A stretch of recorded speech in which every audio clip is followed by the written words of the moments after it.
کے جوان ارادے مضبوط ہو سے نہ ہو کامیاب نہیں. کامیابی کے لیے بنیادی شرط اخلاص ہے.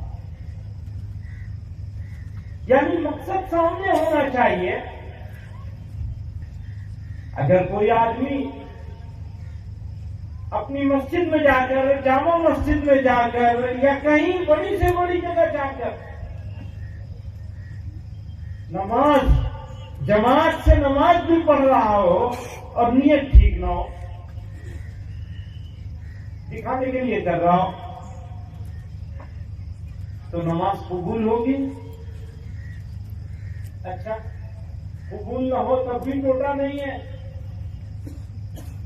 سزا کا مستحق ہوگا.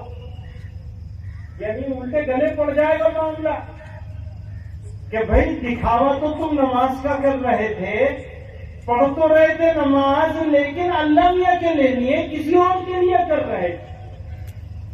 تو جزا کے بجائے سزا ہو جائے گی, انعام کے بجائے مصیبت ہو جائے. تو پہلی چیز کیا ہے؟ کیا چیز ہے پہلی؟ پتہ نہیں کسی کو کیا چیز ہے پہلی. نیت ٹھیک ہونا. آپ جو کام کر رہے ہیں کیوں کر رہے ہیں؟ اچھا, نمازوں میں اکثر لوگوں کی نیت ٹھیک ہی ہوتی ہے, لیکن ہمارا سارا کام جس کو دنیا سمجھتی ہے دین بن سکتا ہے اگر نیت ٹھیک ہو. ہماری تجارت, ہماری کھیتی باڑی, ہماری ملازمت, ہمارا دنیا کا ہر کام جس کو دنیا والے دنیا کہتے ہیں ہمارے لیے دین بن سکتا ہے. شرط کیا ہے؟ اللہ کے لیے کیا جائے. آپ تجارت کرتے ہیں, بزنس کرتے ہیں, دکان چلاتے ہیں, اگر نیت ٹھیک ہے, حلال کمانے کی نیت ہے, تو حلال طریقے پر خرچ کرنے کی نیت ہے, تو خرچ میں کہاں حرام ہو سکتا ہے؟ کہاں خرچ میں حرام ہو سکتا ہے؟ کمائی کا حرام تو معلوم ہے, دودھ میں پانی ملا دیا حرام ہو جائے گا, جھوٹ بول کے سامان بیچ دیا حرام ہو جائے گا, ناپ تول میں بےایمانی کر لی حرام ہو جائے گا, بول کے آئے گا. معلوم ہے سب کو کہ کمائی کو کیسے حلال رکھا جائے. اب وہ مجھ سے کوئی صاحب تمہیں حلال کا مطلب تو صرف جانور کا دوا کرنا ہے. جی نہیں, حلال کا مطلب تو ساری زندگی ہے. آپ کا بولنا کیسا ہے, حلال ہے یا حرام ہے؟ سننا کیسا ہے, حرام ہے یا حلال ہے؟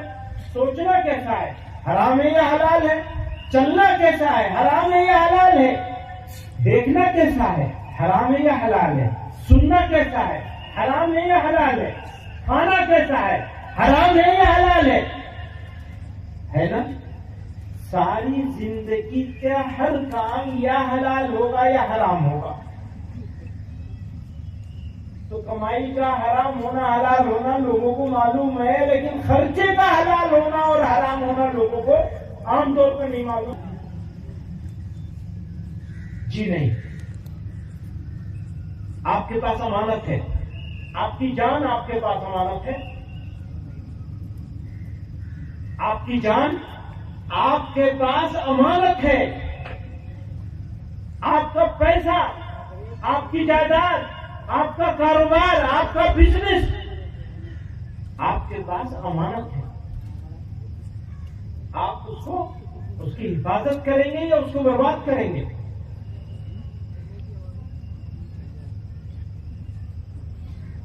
اکنومی, معاشیات بنانے کے لیے بنیادی شرائط میں سے دو شرطیں ہیں.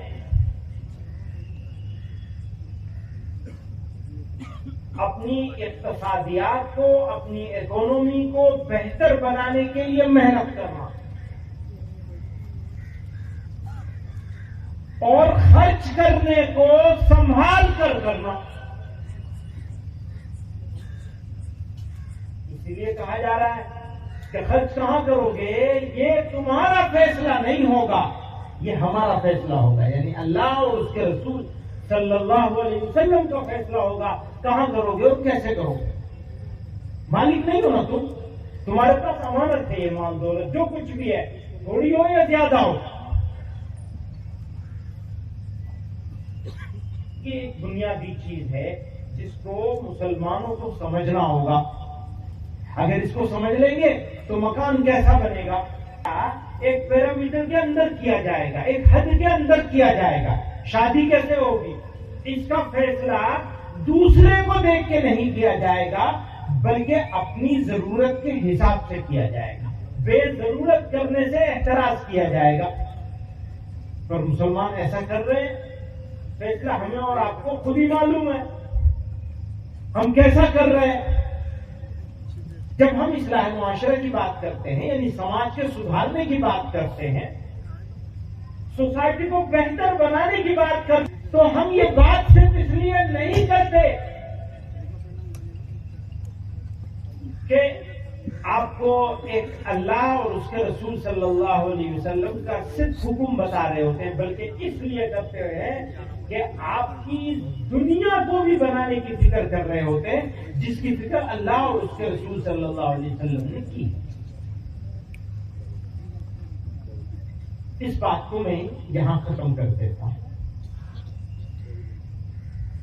بات وہاں سے نکلی تھی منظم، آرگنائز، مسلسل، یعنی ریگولر کرنے جیسا کام۔ سال میں ایک مرتبہ استقبال کر لیا، اس کے بعد استقبال کرتے رہیں گے۔ استقبال سمجھتے ہو، پیٹھ دکھانا۔ علیہ وسلم کی سیرت پہ عمل کرتے ہوئے یہ وعدہ کر لے کہ آپ کی سنتوں کو نہیں چھوڑیں گے، دو سنتوں کو نہیں چھوڑیں گے، ایک نماز نہیں چھوڑیں گے، دوسرے داڑھی کو نہیں۔ آپ لوگ زور سے آواز دیجیے، انشاءاللہ بہت کم آواز آ رہی ہے۔ جزاک اللہ۔ یہ ایک صدر محترم حضرت جانشین خدائے ملت مولانا سید محمود اسد مدنی صاحب دامت برکاتہم کے بیان کی تائید کرتے ہیں، جس طرح ملک کے اکبرین معمار مہاتما گاندھی، پنڈت نہرو جی اور سابق وزیر اعظم اٹل بہاری واجپئی جی نے فلسطین کی کاس کی حمایت اور اسرائیل کی مخالفت کی ہے، ہمارا یہ اجلاس اس بات کو دہراتا ہے، نیز گودی میڈیا کو خبردار کرتا ہے کہ بھارت میں غلط، بے بنیاد، شرمناک رپورٹنگ نہ کرے۔ گودی میڈیا کی طرف سے اپنے حقوق کی بازرسی کرنے والوں کو دہشت گرد بتانا بہت تشویشناک بات ہے۔ ریاست جمعیت علماء تلنگانہ، آندھرا پردیش بھی اس کی تائید کرتا ہے۔ آپ حضرات سے گزارش ہے کہ نماز بھی ہوگی، کھانا بھی ہوگا، آپ حضرات بیٹھے رہیں یہاں پر کچھ دیر کے لیے، انشاءاللہ پھر پروگرام کا اختتام ہوگا۔ نام کے شیدائیوں کے پاک بازی کا وہ جھنڈا کشتی ملت کے ماہر ناخداؤں کا، کے ماہر ناخداؤں کا، وہ نورانی قرار دین حق کے باوقاؤں کا، وہ جھنڈا یادگار فتح عمت کا آج لہرایا، ستارہ قوم کی قسمت کا یعنی اوج پر آیا، ستارہ قوم کی قسمت کا یعنی اوج پر آیا، اسی جھنڈے